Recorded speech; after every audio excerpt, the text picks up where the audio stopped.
노인과 바다. 어레스트 해밍웨이 1952년.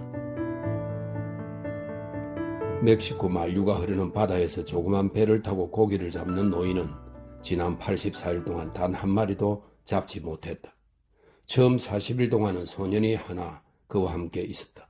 하지만 그 40일 동안 고기를 전혀 잡지 못하자 소년의 부모는 노인이 살라오, 즉 재수가 옴붙은 사람이라며 소년에게 다른 배를 타라고 했다. 소년은 배를 갈아타고 일주일 만에 큼지막한 놈으로 3마리나 낚아올렸다. 허구한 날 빈배로 돌아오는 노인이 안쓰러웠던 소년은 늘 그의 배로 가서 감아놓은 낚싯줄이나 깔꼬리, 작살, 접어놓은 돛 따위를 날라주었다. 밀가루 부대로 누덕누덕 끼워놓은 돛은 영원한 패배의 깃발처럼 접혀져 있었다. 노인은 바짝 마르고 여위었으며 목덜미에 주름이 깊게 패어 있었다. 열대의 바다에서 반사된 햇빛에 의해 생긴 양성 피부암의 갈색 반점들이 양쪽 뺨에 퍼져 있었다. 반점들은 얼굴 아래까지 길게 번져 있었고 두 손엔 낚싯줄에 걸린 무거운 고기를 다루느라 생긴 주름 모양의 깊은 상처가 나 있었다. 하지만 근자에 생긴 상처들은 하나도 없었다. 상처들은 모두 물고기 없는 사막의 침식지대만큼이나 오래된 것들이었다. 그의 모든 것은 사가 있었지만 눈만은 그렇지 않았다. 바다와 같은 푸른 두 눈은 활기와 불패의 의지로 가득 차 있었다. 산티아고 할아버지, 소년은 작은 배를 끌어올려 놓은 방죽으로 올라가며 노인에게 말했다. 다시 할아버지와 고기를 잡을 수 있어요. 돈을 좀 벌어놨거든요. 소년에게 고기 잡는 법을 가르쳐 준 것은 노인이었고 소년은 그를 사랑했다. 아니야, 노인이 말했다. 넌 운이 좋은 배를 타야지. 타던 배를 그냥 타거라. 제가 87일 동안 고기를 한 마리도 못 잡았다가 3주 동안 매일 큰 놈들을 잡은 건 기억하시죠? 기억하지? 노인이 말했다. 내가 괜히 날 의심해서 떠난 게 아니란 것도 안다. 아빠가 그 배로 보낸 거예요. 난 아직은 아빠 말을 들어야 하는 아이고요. 알아. 노인이 말했다. 아무렴 그래야지. 아빠는 신이란 게 별로 없어요. 그래. 노인이 말했다. 하지만 우리한테는 있지. 그렇지 않니? 그럼요. 소년이 말했다. 테라스에서 맥주 한잔 사드릴 테니 이 어구들은 나중에 옮기는 게 어떨까요? 안 될 거 없지. 노인이 말했다. 어부끼리 한잔 하는 건데. 두 사람이 술집 테라스에 앉아있자 적잖은 어부들이 빈정거렸지만 노인은 화를 내지 않았다. 나이 많은 어부들 중에는 그를 측은히 여기는 사람들도 있었다. 하지만 그들은 그런 내색은 하지 않은 채 조리와 낚싯줄을 들이온 깊이, 괴속되는 화창한 날씨, 고기를 잡으며 보았던 것들에 대해 점잖게 이야기를 나누었다. 그날 수확이 좋았던 어부들은 잡아온 청새치들을 손질해 송판 2장에다 길게 늘어놓은 다음 두 사람씩 짝을 지어 양쪽 끝을 잡고 그것을 집어장으로 옮겨놓은 상태였다. 거기에는 아바나의 시장으로 갈 냉동 트럭이 대기하고 있었다. 상어를 잡은 어부들은 그놈을 포구 안쪽의 상어 공장으로 가져갔다. 도르래로 끌어올려진 상어는 간과 지느러미가 제거되고 껍질이 벗겨진 뒤 토막 쳐져 소금에 절여졌다. 동풍이 불면 상어 공장에서 풍기는 비린내가 한국까지 건너왔지만 오늘은 바람이 북쪽으로 방향을 잡았다가 곧 잠잠해져 비린내는 아주 희미하기만 했다. 그래서 밝은 햇살이 비치는 술집 테라스의 공기는 아주 상쾌했다. 산티아고 할아버지, 소년이 노인을 불렀다. 노인이 말했다. 그는 잔을 쥔 채 오래전 일을 생각하던 참이었다. 가서 내일 쓰실 정은이 좀 잡아올까요? 아니다. 가서 야구나 하렴. 아직은 내가 노를 저을 수 있고 로엘리오가 그물도 던져줄 테니. 제가 하고 싶어서 그래요. 같이 고기를 잡을 수 없다면 다른 무엇이든 돕고 싶어요. 맥주를 사주었자니? 노인이 말했다. 녀석 벌써 다 컸구나. 처음 배에 태워줬을 때 제 나이가 몇 살이었죠? 5살이었지. 내가 잡은 놈이 얼마나 싱싱했는지 그 놈이 배를 아주 조각을 내다시피 설치돼서 너가 죽을 뻔했지. 기억나나? 그 놈이 꼬리를 파닥거리면서 날뛰다가 노젓는 자리를 부서뜨린 거. 그 놈을 몽둥이로 때리던 소리 다 기억나요. 할아버지가 저를 젖은 낚싯줄을 감아놓은 뱃물에다 던져 놓으셨던 거. 배가 온통 흔들리던 거. 할아버지가 나무 쪼개던 몽둥이로 고기를 두들겨 패던 소리. 그리고 제 주위에서 나던 덜큼한 피냄새까지 기억할 수 있어요. 정말 그런 것까지 다 기억이 나? 아니면 내가 얘기를 해줬니? 할아버지랑 처음 바다에 갔을 때부터 지금까지 모두 다 기억하고 있어요. 노인은 햇빛에 불그레하게 젖은 눈으로 믿음과 사랑을 담아 소년을 바라보았다. 너가 만약 내 자식이라면 널 데리고 행운을 한번 시험해 볼 텐데, 그가 말했다. 하지만 너에겐 부모가 있고 넌 운이 좋은 배를 타고 있지. 정어리를 잡아올게요. 4마리 정도 미끼로 쓸 놈을 잡을 때를 알고 있어요. 오늘 쓰고 남은 것도 있어. 소금에 절여서 상자에다 넣어뒀지. 싱싱한 걸로 4마리만 잡아올게요. 그럼 1마리만, 노인이 말했다. 그에게서 희망과 자신감이 사라진 적은 없었지만 이제 그것들이 미풍처럼 새롭게 솟아났다. 2마리, 소년이 말했다. 그래, 2마리, 노인이 맞장구 쳤다. 혹시 훔쳐서 어디 숨겨둔 건 아니겠지? 물론 훔칠 수도 있었겠죠, 소년이 말했다. 하지만 그럴 바엔 샀겠죠. 고맙구나, 노인이 말했다. 그는 너무도 소박해서 자신이 언제부터 겸손해졌는지도 모르는 사람이었다. 하지만 자신이 겸손하다는 건 알고 있었고 겸손은 하찮은 것도 아니고 자부심을 잃을 일도 아니라는 것을 잘 알고 있었다. 내일도 조류가 이 상태라면 멋진 하루가 될 거다, 그가 말했다. 어디로 가실 건가요? 소년이 물었다. 먼 데까지 나갔다가 바람이 바뀌면 돌아올 거다. 해가 뜨기 전에 나갔으면 싶구나. 저도 선주 아저씨한테 먼 데까지 나가보자고 말해볼게요, 소년이 말했다. 그러면 할아버지가 엄청 큰 녀석을 잡을 때 저희가 도와드릴 수 있을 거예요. 그 사람은 너무 멀리 나가는 건 좋아하지 않아? 그렇긴 하죠, 소년이 말했다. 하지만 전 선주 아저씨가 보지 못하는 걸 잘 봐요. 제가 무언가를 쫓고 있는 새를 봤다고 거기 돌고래가 있을 거라고 하면 될 거예요. 그 사람 눈이 그렇게나 나빠? 거의 장님이죠. 이상하구나, 노인이 말했다. 그 사람은 바다 거북을 잡으러 간 적이 없었거든. 바다 거북을 잡다 보면 눈이 멀게 되기도 하지. 그렇지만 할아버지는 몇 년 동안 모스키토 해안에서 바다 거북을 잡으셨는데 눈이 멀쩡하시잖아요. 그러니 이상한 노인이지. 그런데 진짜로 큰 고기를 잡을 수 있을 만큼 아직 힘이 세요? 그럼 게다가 요령도 풍부하잖니. 이제 가서 어구들을 집으로 옮겨요, 소년이 말했다. 그래야 제가 투망을 가지고 정어리를 잡으러 가죠. 그들은 배로 가서 어구들을 챙겼다. 노인은 돛대를 어깨에 메고 소년은 단단하게 꼬아 감은 낚싯줄이 든 나무 상자와 창이 꽂혀있는 작사를 들었다.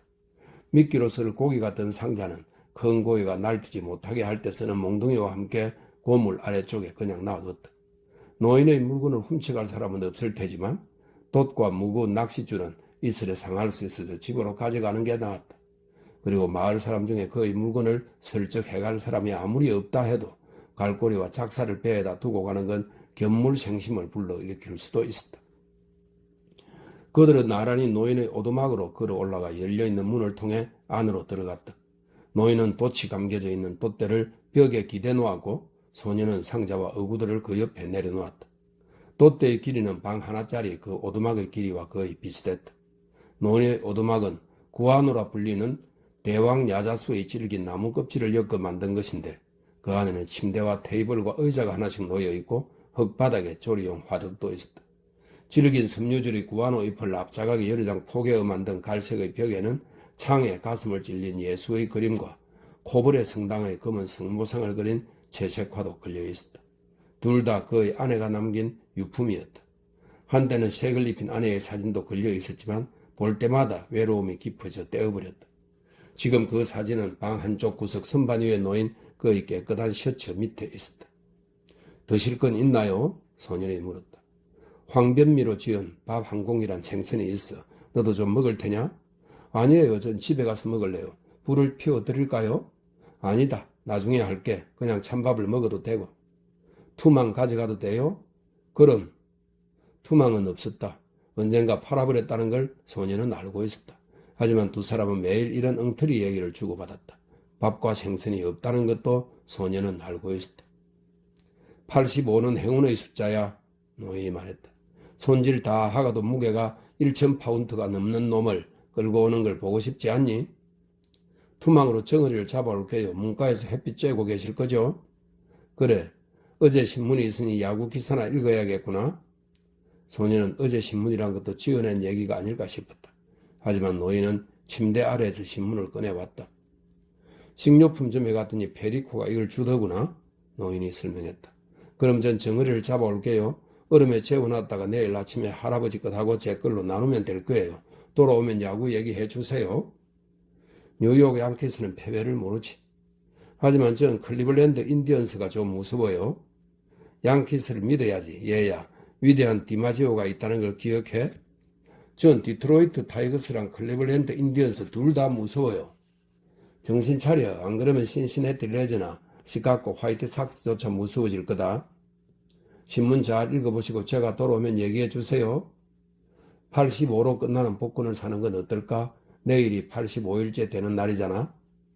괜찮겠네요. 소년이 말했다. 그런데 87은 어때요? 할아버지의 위대한 기록이잖아요. 두 번 다시 일어날 수 없는 일이지. 85로 끝나는 복권을 구할 수 있겠나? 한 장은 주문할 수 있을 거예요. 한 장이야 되겠지. 그럼 $2 50센트로구나? 그 돈을 어디서 빌리지? 어렵지 않아요. $2 50센트 정도는 언제든 빌릴 수 있어요. 나도 그 정도는 가능할 거야. 하지만 되도록 안 빌리려고 해. 처음엔 빌리지만 나중에 구걸을 하게 되거든. 몸 좀 녹이고 계세요, 할아버지. 소년이 말했다. 9월이란 걸 기억하세요. 큰 고기가 오는 달이지. 노인이 말했다. 누구나 어부가 될 수 있는 5월하고는 다르지. 이제 정어리를 잡으러 갈게요. 소년이 말했다. 소년이 돌아왔을 땐 벌써 해가 저물어 있었고 노인은 의자에 앉아 잠이 들어 있었다. 소년은 침대에서 낡은 군용 담요를 벗겨와서 노인의 어깨를 덮어주었다. 나이가 많이 들었음에도 불구하고 노인의 어깨는 이상하리만치 힘이 넘쳤다. 목도 여전히 강인했다. 고개를 앞으로 떨군 채 잠이 들어서 목주름은 거의 보이지 않았다. 셔츠는 얼마나 여러 번 끼웠는지 누더기 돛처럼 보였고 그 기운 조각들은 햇볕에 바래져 각각 여러 색조를 띠고 있었다.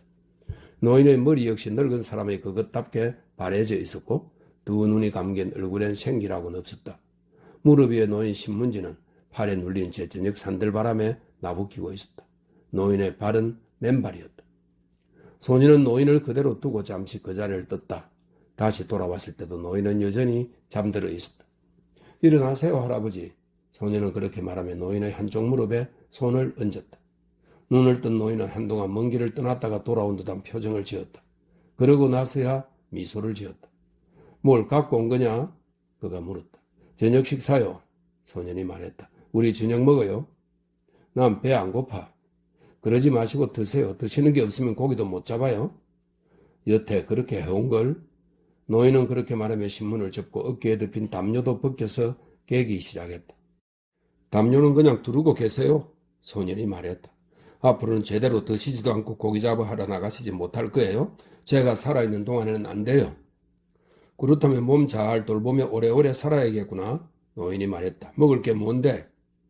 검정콩이랑 쌀밥이랑 바나나 튀김이에요. 스튜도 좀 있어요. 소년이 테라스에서 2단짜리 금속 도시락에 담아온 음식이었다. 그의 주머니에는 종이 냅킨에 싼 나이프와 포크도 2벌씩 들어있었다. 누가 준 거냐? 테라스 주인 마르틴 아저씨가요. 그 사람한테 고맙다고 해야겠구나. 벌써 제가 인사를 드렸어요. 소년이 말했다. 할아버지는 그러실 필요 없어요.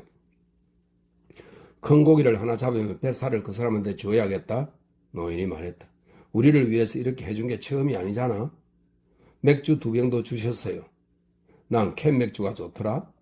알아요. 하지만 이건 병맥주예요. 아트웨이 맥주요. 빈병은 제가 갖다 줄게요. 싹싹한 것 좀 보게. 노인이 말했다. 그럼 어디 먹어볼까? 아까부터 그러고 싶었던 걸요. 소년이 상냥하게 말했다. 하지만 할아버지가 준비되실 때까진 도시락을 열고 싶지 않았어요. 이젠 준비가 되었어. 노인이 말했다. 손 씻을 시간이 필요했을 뿐이야. 어디서 씻으셨다는 거지? 소년이 속으로 생각했다. 마을 급수장은 2블록이나 내려가야 있었다. 물을 길어다 드렸어야 했다고. 비누랑 괜찮은 수건도 가져왔어야 했다고 소년은 생각했다. 내가 왜 그 생각을 못한 거지? 여벌의 셔츠와 겨울용 재킷, 신발 몇 켤레와 담요도 가져와야겠어. 스티우 맛이 기가 막힌 걸. 노인이 말했다. 야구 얘기해 주세요. 소년이 그에게 청했다. 아메리칸 리그에서 내가 말했듯이 양키스야. 노인이 유쾌하게 말했다. 오늘은 졌어요. 소년이 노인에게 말했다. 그건 아무 의미 없어. 위대한 디마지오가 다시 일었을 테니까. 양키스엔 다른 선수들도 많아요. 물론이지. 그렇지만 그는 달라. 다른 리그에선 브루클린 다저스와 필라델피아 필러스 중에서 난 브루클린이라고 봐. 하지만 필라델피아의 딕 시글러가 그 유서 깊은 구장에서 날렸던 엄청난 타구들도 생각나는구나. 그렇게 공을 멀리 날리는 선수는 처음 봤어요. 그 사람이 예전에 테라스에 오곤 했잖아. 기억나니? 그 사람과 낚시를 하고 싶었지만 청할 용기가 나질 않더구나. 그래서 너한테 말해보라고 했는데 너도 용기가 없었지. 기억해요. 큰 실수를 한 거죠. 우리랑 갔을지도 모르는데 그랬더라면 평생 간직할 추억을 만들었을 텐데. 난 저 위대한 디마지오를 낚시에 데려가고 싶어. 노인이 말했다. 그 사람 부친이 어부였다고 하더구나. 그러니까 그도 우리처럼 가난하게 자랐을 테니 우리를 이해해 줄 거야. 위대한 시슬러는 가난해 본 적이 없대요. 그의 아버지도요. 시슬러의 아버지는 제 나이 때 벌써 빅리그에서 뛰었다고 하더라고요. 내가 너 나이였을 땐 가로도치를 달고 아프리카를 향해 하던 범선의 선원이었지. 저녁이면 해변에서 사자들을 보곤 했단다. 알고 있어요. 예전에 들려주셨어요. 아프리카 얘기를 할까, 야구 얘기를 할까? 야구 얘기가 좋겠어요. 소년이 말했다. 위대한 조나탄 매크로 선수 얘기를 해주세요. 소년은 존 매크로의 제이를 호타라고 발음했다. 그 사람도 예전엔 가끔 테라스에 들르곤 했었지. 하지만 술을 마시면 행동이 거칠어지고 말도 험하게 해서 사람들 골칫게나 썩였지. 그 사람은 야구만큼이나 경마도 좋아했단다. 그래서 주머니에 늘 말 목록을 넣고 다녔고 수시로 전화기에 대고 말 이름들을 외치기도 했었어. 감독으로도 훌륭했어요. 소년이 말했다. 우리 아빠는 그 사람이 가장 위대한 감독이었다고 생각해요. 그 사람이 여길 자주 찾아와서 그렇게 여겼을 거야. 노인이 말했다. 만약 드류크가 해마다 여길 왔다면 내 아버진 그 사람을 가장 위대한 감독이라고 생각했을걸? 그럼 진짜로 가장 위대한 감독은 누구죠? 루케? 아니면 마이크 곤잘레스? 내가 보기엔 누가 더 낫다고 할 수가 없어. 하지만 최고의 어부는 할아버지예요. 아니야, 난 더 나은 어부들을 알고 있어. 천만에요, 소년이 말했다. 좋은 어부도 많고 위대한 어부도 있긴 하죠. 하지만 최고의 어부는 오직 할아버지뿐이에요. 고맙다. 너가 날 행복하게 해주는구나. 너가 틀렸다는 게 탈로가 날 만큼 큰 고기는 걸리지 않아야 할 텐데. 말씀하신 대로 여전히 힘이 세시다면 그런 고기는 없겠죠. 생각만큼 내 힘이 세지 않을지도 몰라. 노인이 말했다. 하지만 내겐 요령도 있고 굳은 의지도 있어. 아침에 기운 내시려면 이제 그만 주무세요. 도시락이랑 빈병은 제가 테라스에 돌려줄게요. 너도 잘 자거라. 아침에 깨워줄게. 할아버지는 제 자명종이죠. 소년이 말했다. 내 자명종은 내 나이지. 노인이 말했다. 왜 늙은이든 일찍 일어날까? 하루가 더 길어지니까. 모르겠어요. 소년이 말했다. 제가 아는 건 어린애들은 늦게까지 곤하게 잔다는 것 뿐이겠죠? 나도 그랬었지. 노인이 말했다. 내가 제 시간에 깨워줄게. 전 선주 아저씨가 깨우는 건 싫더라고요. 저 자신이 모자라다는 느낌이 들었어요. 알아. 푹 주무세요, 할아버지. 소년이 오두막을 나갔다. 노인은 식사를 하는 동안에도 불을 켜지 않았었고 그 어둠 속에서 바지를 벗고 침대로 들어갔다. 그는 바지에다 신문지를 넣고 돌돌 말아 베개를 만들었다. 그러고는 담요로 몸을 감싸고는 침대 스프링을 덮은 또 다른 낡은 신문지들 위에서 잠을 청했다. 그는 금방 잠이 들었다. 꿈에서 소년 시절에 갔던 아프리카가 등장했다. 긴 황금색 해변, 너무 밝아서 눈을 다칠 정도였던 그 희리흰 모래사장과 높다란 곳, 거대한 갈색 산들이 보였다. 요즘 그는 밤마다 꿈속에서 그 해안을 따라갔다. 파도의 포효 소리를 듣기도 하고 그 파도를 헤치며 다가오는 원주민의 배들을 보기도 하면서 꿈속에서도 그는 갑판에서 풍기는 타르 냄새와 바닥 틈을 메운 돛밥 냄새를 맡을 수 있었다. 또 아침이면 육지에서 불어오는 미풍에 실린 아프리카의 냄새를 맡을 수 있었다. 보통은 그 미풍 냄새에 잠에서 깨어 소년을 깨우러 가곤 했다. 하지만 이번에는 그 미풍이 너무 일찍 찾아왔다. 새벽이 되기도 전에 한밤중에 불어온 것이다. 꿈속에서도 그 사실을 안 그는 계속 꿈에 머물렀다. 바다 위로 우뚝 솟은 흰 산봉우리들과 카나리아 제도의 여러 항구와 정박지들 속에. 더 이상 폭풍우가 몰아치는 꿈은 꾸지 않았다. 여자들이 나타나는 꿈도, 엄청난 사건들이 벌어지는 꿈도, 거대한 물고기와 싸우는 꿈도 꾸지 않았다. 심지어 아내 꿈조차 꾸지 않았다. 이제 그는 오로지 이곳 사자들이 어슬렁거리는 해변의 꿈만 꾸었다. 그놈들은 노을 속에서 어린 고양이처럼 장난을 쳤고 그런 그놈들의 모습은 소년만큼이나 사랑스러웠다. 하지만 그는 소년의 꿈을 꾼 적은 없었다. 그는 스르르 잠에서 깨어났고 열린 창문으로 달이 보였다. 그는 돌돌 말아서 베개로 쓰던 바지를 풀어 다시 꿰 입고는 오두막을 나와 오줌을 누웠다. 그러고는 소년을 깨우려고 길을 따라 올라갔다.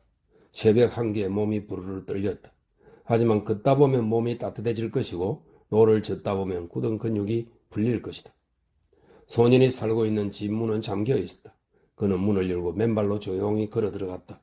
소년은 맨 앞쪽 방의 간이 침대에서 자고 있었는데 기울어가는 달빛에 소년의 모습이 또렷하게 드러났다. 노인은 소년이 눈을 떠 자신에게로 고개를 돌릴 때까지 소년의 한쪽 발을 살그머니 잡고 있었다. 노인이 고개를 끄덕이자 소년은 침대에 걸터앉아 침대 곁 의자에 벗어놓았던 바지를 입었다.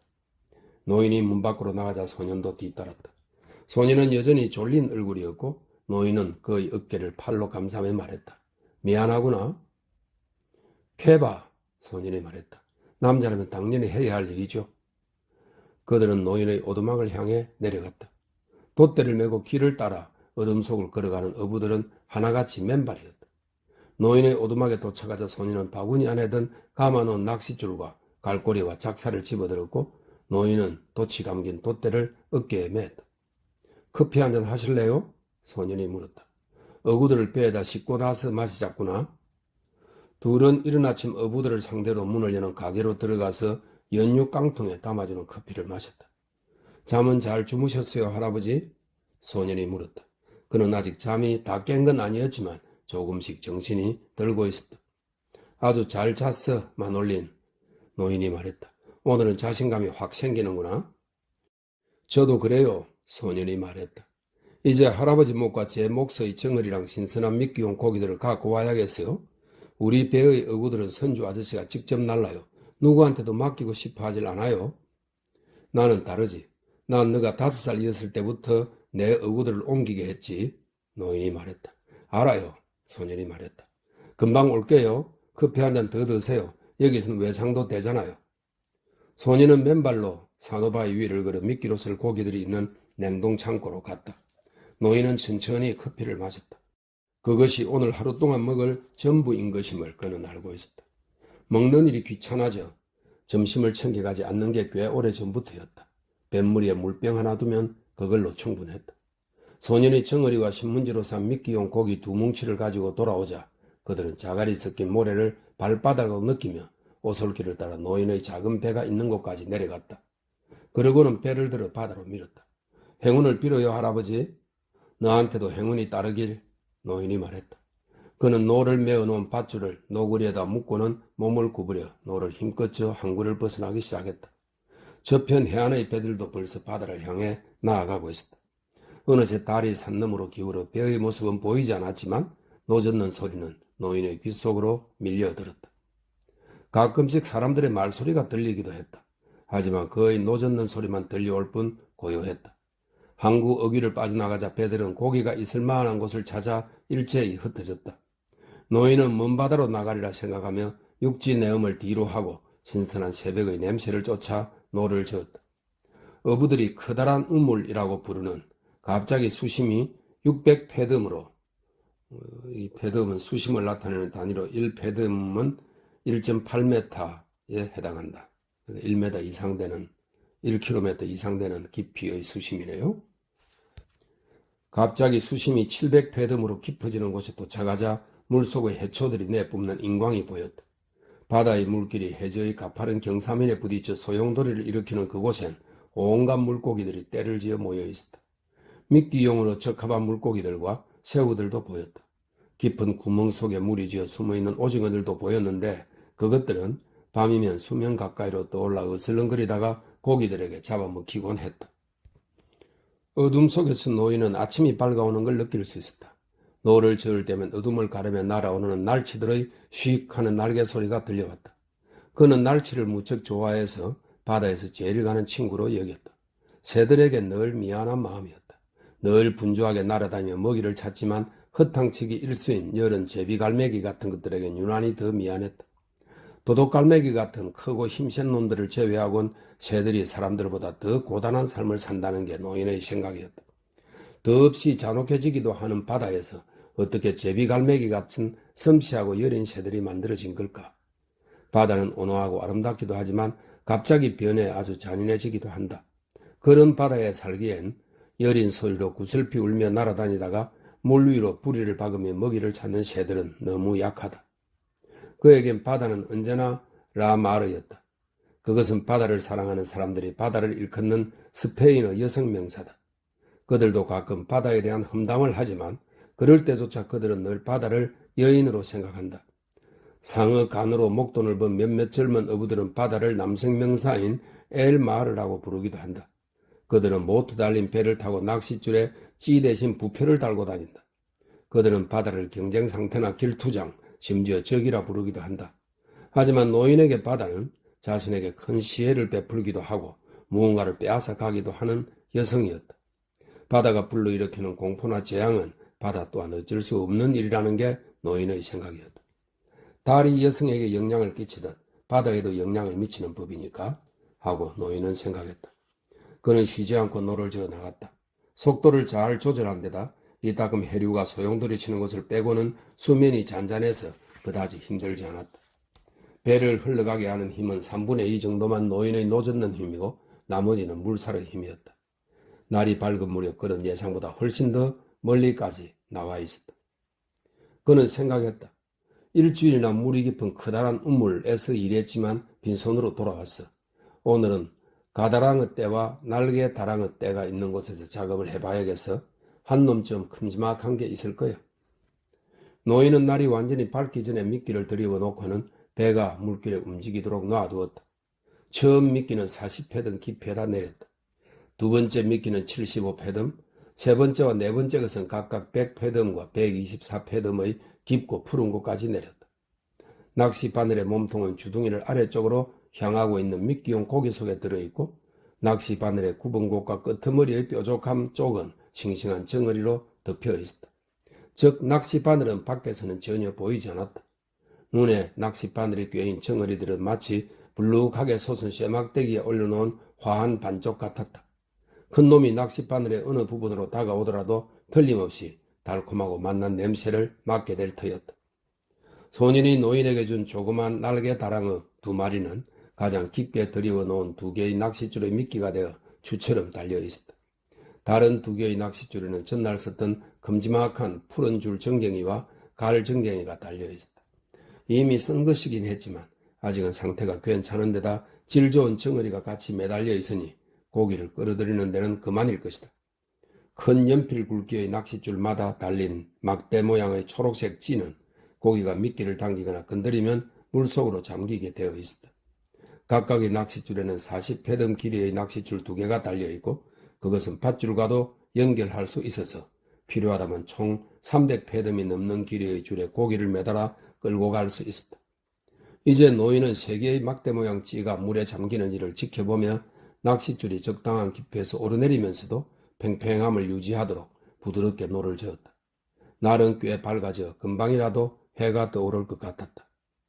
해가 엷은 빛을 뿜으며 바다 위로 솟기 시작하자 저 너머 해안 쪽에 넓게 흩어져 있는 낮은 배들이 보였다.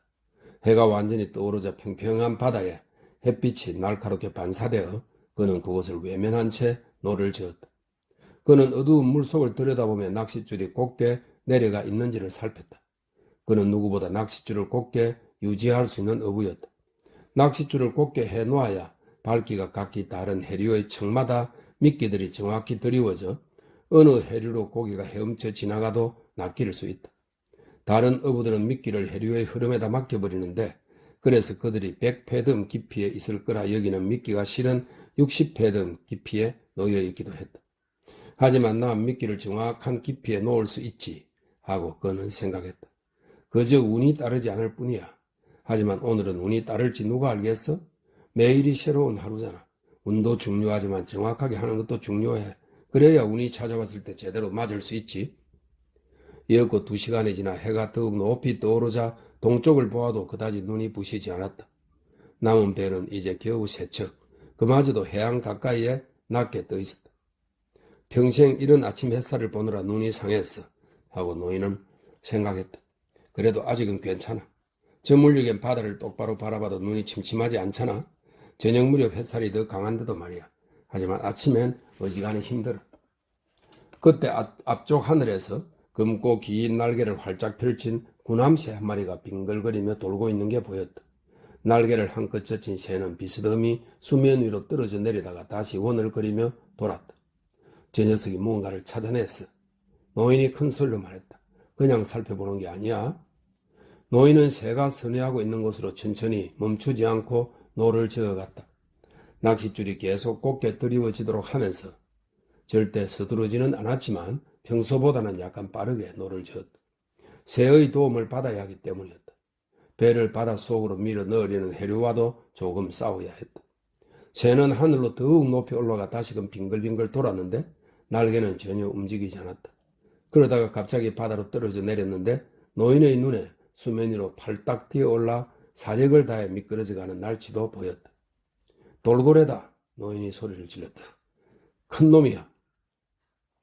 그는 노를 그려놓고 뱃머리 아래에서 조그만 낚싯줄을 꺼냈다. 철사로 된 목줄과 중간 크기의 바늘이 달린 낚싯줄이었다. 거기에 정어리를 미끼로 꿰었다. 그런 다음 배 너머로 그 낚싯줄을 던지고는 줄의 나머지 끝은 고물의 골이 달린 나사에 단단히 묶었다. 또 다른 낚싯줄에도 미끼를 꿰어놓고 줄을 감아 이물 구석에 놓았다. 그는 다시 노를 젓기 시작했다. 긴 날개를 가진 검은 새는 물 위를 낮게 날며 분주하게 먹이를 쫓고 있었다. 노인은 날치를 쫓던 새가 날개를 비스듬히 젖히며 떨어지다가 허탕을 치고는 날개를 요란하게 퍼덕이는 모습을 지켜보았다. 물이 약간 부풀어 오른 모습도 볼 수 있었는데 큰 돌고래가 달아나는 날치를 따라가며 물을 일으킨 것이었다. 돌고래는 날치가 튀어오르면 그 아래에서 물을 가르며 내달리다가 날치가 물속으로 떨어지면 빠르게 잠수를 했다. 엄청난 돌고래 무리로군 하고 노인은 생각했다. 녀석들이 널따랗게 퍼져 있으니 날치들은 걸렀군. 새한테도 기회가 없을 거야.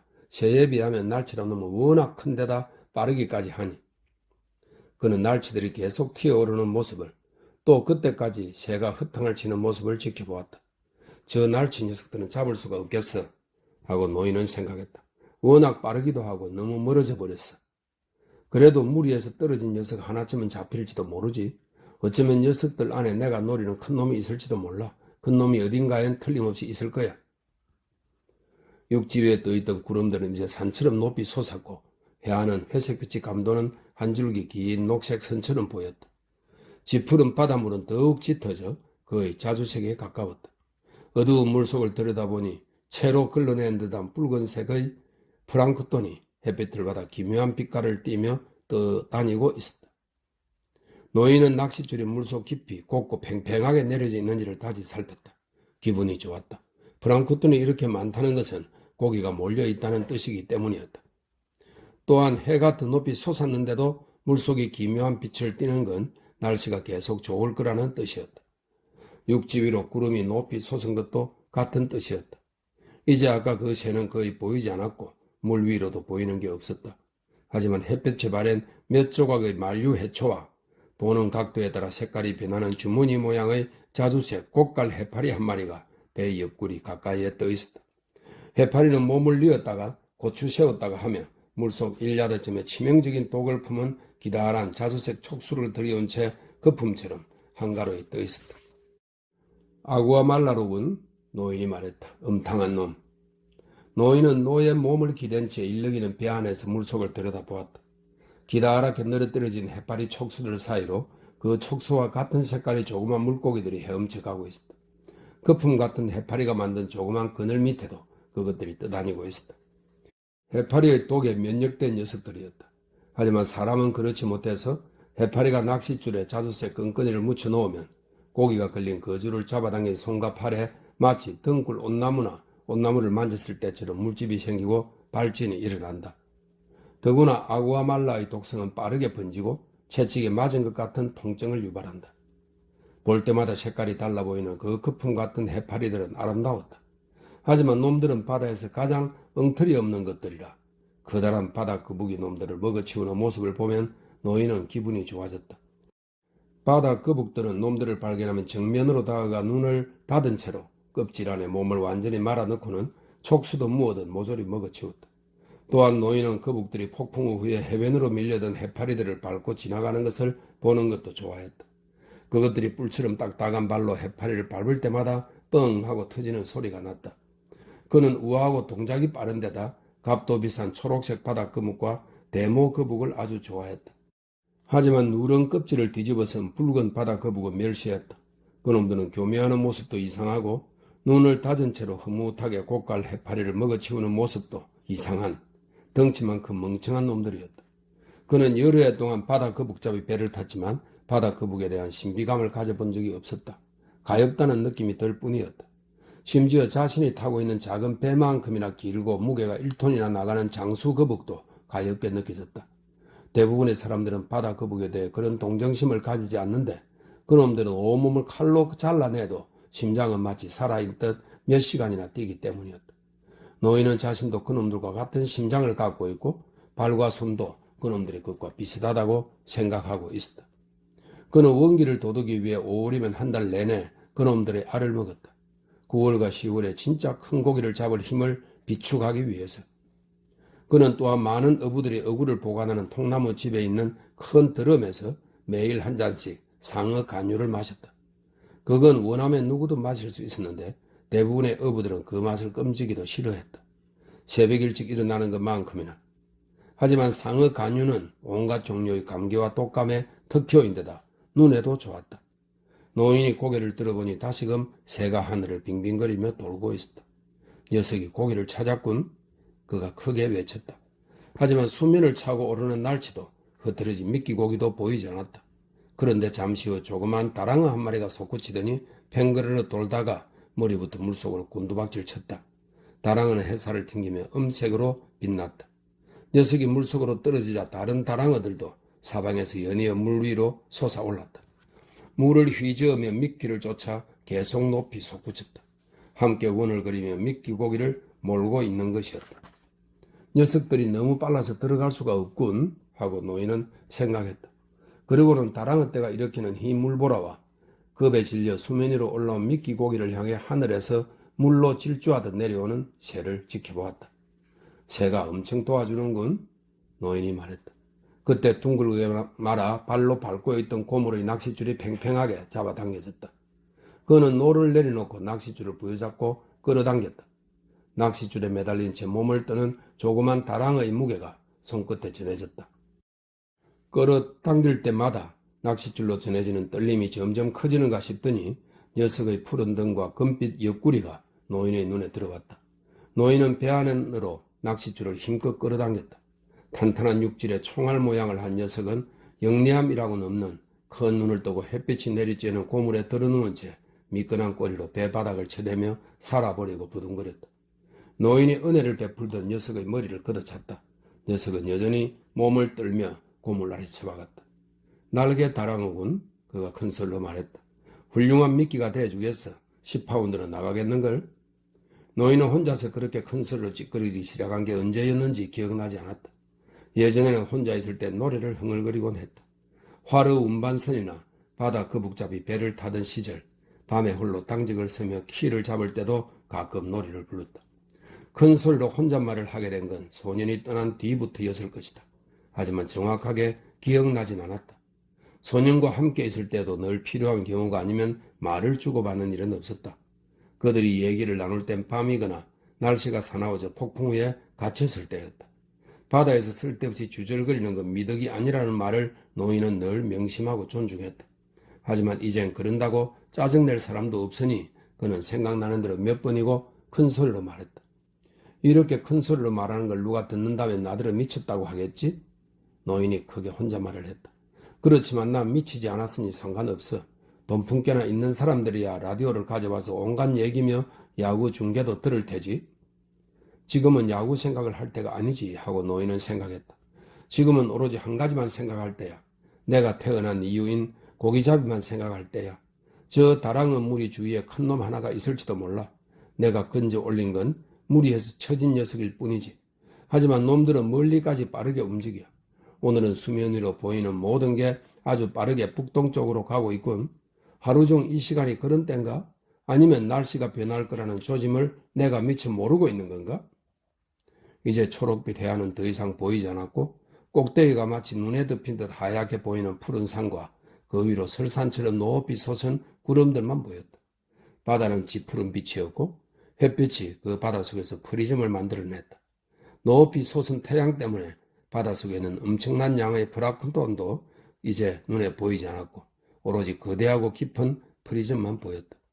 노인은 그 1마일 깊이의 물속으로 곱게 내려진 낚싯줄을 지켜보고 있었다. 이제 다랑어들은 다시 물속으로 내려가 버렸다. 어부들은 보통 때는 그것들을 종류별로 구분하여 부르지 않고 그냥 다랑어라고만 했다. 내다 팔거나 미끼를 교환할 때만 구분하여 불렀다. 노인의 목덜미로 햇빛이 따갑게 내리쬐었다. 노를 저을 때마다 등줄기로 땀이 흘러내렸다. 배는 그냥 놔두고 눈을 좀 붙여야겠어 하고 노인은 생각했다. 낚싯줄 고리를 발가락에다 걸어두면 금방 깰 수 있지. 그나저나 오늘은 85일째니 멋진 하루가 되어야 할 텐데. 바로 그때 낚싯줄을 살피던 그의 눈에 녹색 막대 모양의 찌가 솟구쳤다가 빠르게 잠기는 게 보였다. 그래. 그는 그렇게 말하고는 배를 치지 않도록 조심하며 노를 거두었다. 그는 오른손을 뻗어 엄지와 검지로 가만히 낚싯줄을 잡았다. 아직은 당기는 힘이나 무게가 느껴지지 않아 가볍게 줄을 잡고만 있었다. 이내 당기는 힘이 느껴졌다. 시험삼아 건드려 보는 듯 했다. 그는 그게 뭘 뜻하는지 정확히 알고 있었다. 백패듬 아래에서 청새치 한 마리가 낚시 바늘에 꿰어놓은 정어리를 뜯어먹는 장면이 그려졌다. 정어리는 바늘의 끝과 몸통을 덮고 있을 것이고 손으로 구부려 놓은 낚시 바늘이 조그만 다랑어의 머리 위로 빠져나와 있을 터였다. 노인은 왼손으로 가볍게 낚싯줄을 잡고서 막대 모양의 찌로부터 낚싯줄을 풀어냈다. 이제 녀석에게 전혀 경계심을 주지 않고도 손가락으로 줄을 풀 수가 있었다. 이렇게 멀리까지 나온 데다 9월이니 분명 거대한 놈일 거야 하고 그는 생각했다. 열심히 떠드셔. 물고기님 제발 먹어 치우셔요. 600피트 차갑고 어두운 물속에 있으니 얼마나 싱싱할까. 어둠 속을 한 바퀴 휘휘 돌고 와서 다시 뜯어먹으렴. 가볍게 살짝 당겨지는가 싶더니 정어리 머리를 낚시 바늘에서 빼내기가 버거운 듯 더욱 거칠게 잡아당기는 느낌이 왔다. 그러고는 아무 반응도 없었다. 자, 노인이 큰 소리로 외쳤다. 한 바퀴 더 돌아라. 그러고는 냄새를 맡아봐. 달콤하지 않니? 이제 먹기에 딱 좋아. 다음엔 다랑어가 있잖니. 단단하고 차고 달콤하지? 부끄러워하지 말고 어서 드세요, 고객님. 그는 엄지와 검지 사이에 낚싯줄을 끼워 놓은 채 기다렸다. 다른 낚싯줄에도 고기가 걸려 찌가 위아래로 움직이는지 살피며 그때 다시 약하지만 끌어당기는 힘이 느껴졌다. 이번엔 물 거야. 노인이 크게 외쳤다. 하나님, 놈이 미끼를 물도록 도와주소서. 하지만 녀석은 미끼를 물지 않았다. 녀석은 가버렸고 노인의 손엔 아무것도 느껴지지 않았다. 가버릴 리가 없는데 그가 말했다. 예수님은 놈이 가지 않았다는 걸 아실 거야. 한 바퀴 돌고 있겠지. 전에 낚시에 걸린 적이 있어서 그걸 기억하고 있는지도 몰라. 그때 낚싯줄을 건드리는 움직임이 촉감으로 전해졌고 그는 기분이 좋아졌다. 역시 한 바퀴 돌았던 거야. 그가 말했다. 이제 물겠지.